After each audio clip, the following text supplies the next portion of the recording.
অর্থের অভাবে কেউ বা ঘরে বসে অলস সময় পার করছে, কেউ আবার রাস্তার পাশে করছে ভিক্ষা। আমরা সে সকল মানুষদের কথা বলি যারা অর্থের অভাবে ঘরে বসে থাকে না কিংবা রাস্তার পাশে ভিক্ষাও করে না। তারা তাদের জীবিকা নির্বাহের জন্য বেছে নেয় ছোট ছোট ক্ষুদ্র ব্যবসা।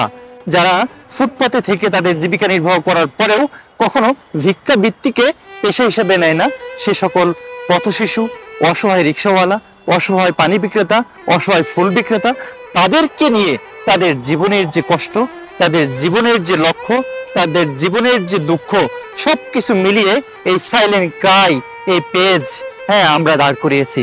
তাদের জীবনের ছোট ছোট কষ্টগুলো, তাদের জীবনের নিঃশব্দ কান্নাগুলো আমরা আপনাদের সাথে শেয়ার করতে চাই।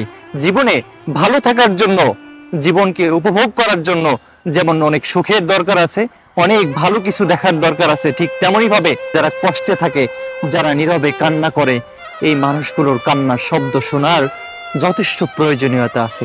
তাই যারা কষ্টে থাকা মানুষের কান্নার শব্দ শুনতে চান, অনুগ্রহ করে এই সাইলেন্ট ক্রাই পেজটি ফলো করে আমাদের সাথেই থাকুন।